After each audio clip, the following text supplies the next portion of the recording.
ഒരു സന്തോഷ വർത്തമാനം അറിയിക്കാൻ വേണ്ടിയായിരുന്നു. മഹാത്മാഗാന്ധി സർവകലാശാലയെ UGCയുടെ നമ്പർ 1 കാറ്റഗറിയിൽ ഉൾപ്പെടുത്തി UGCയുടെ അറിയിപ്പ് വന്നിട്ടുണ്ട്.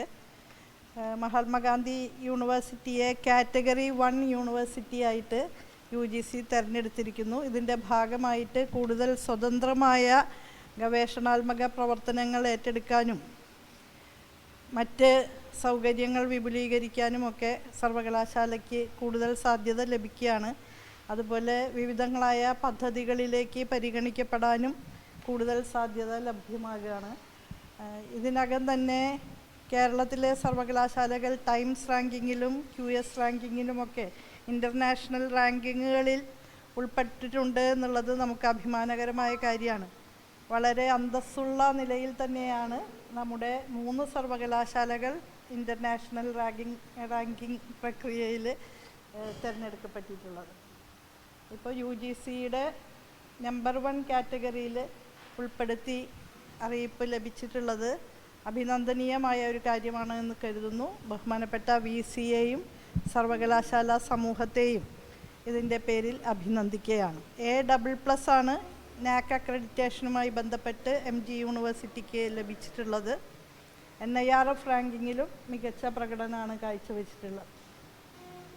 പൊതു സർവകലാശാലകളുടെ ലിസ്റ്റിൽ 9, 10, 11 സ്ഥാനങ്ങൾ കേരളത്തിലെ സർവകലാശാലകൾക്കാണ്. MG യൂണിവേഴ്സിറ്റി അതിൽ ഉൾപ്പെട്ടിട്ടുണ്ട്.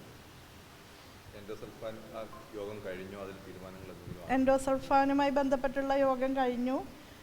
പുനരധിവാസ ഗ്രാമത്തിൻ്റെ 1ാം ഘട്ടം നിർമ്മാണം പൂർത്തീകരിച്ച് പ്രവർത്തനം ആരംഭിച്ചിട്ടുണ്ട്. തുടർന്ന് ഉടനടി 2ാം ഘട്ടം ആരംഭിക്കുന്നതിന് 5 കോടി രൂപയുടെ പദ്ധതി നിപ്മർ തയ്യാറാക്കി നൽകിയിട്ടുണ്ട്. അത് ഊരാളുങ്കൽ സൊസൈറ്റിയാണ് 1ാം ഘട്ടം നിർമ്മിച്ചത്. 2ാം ഘട്ടം അവർക്ക് ഏറ്റെടുക്കാനാകുമോ എന്ന് അവരുമായിട്ട് ചർച്ച ചെയ്തു. അപ്പോൾ ടെൻഡർ പ്രക്രിയയിലൂടെ പോകുന്നതാണ് നല്ലത് എന്നുള്ള രീതിയിലാണ് അവരും അഭിപ്രായപ്പെട്ടത്.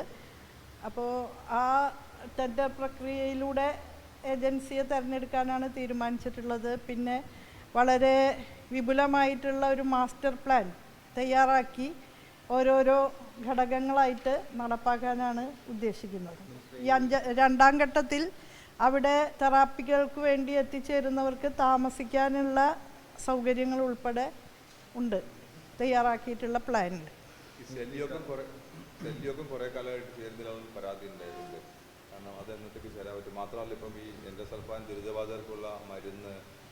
സെല്ലിൻ്റെ ഉത്തരവാദിത്വം റിയാസ് മിനിസ്റ്റർക്കാണുള്ളത്. ബഹുമാനപ്പെട്ട മുഖ്യമന്ത്രി ഇടവേളകളിൽ ഇടയ്ക്കിടയ്ക്ക് ഈ കാസർഗോഡ് ജില്ലയുടെ പ്രശ്നങ്ങളുമായി ബന്ധപ്പെട്ട് യോഗങ്ങൾ വിളിച്ചു ചേർക്കാറുണ്ട്.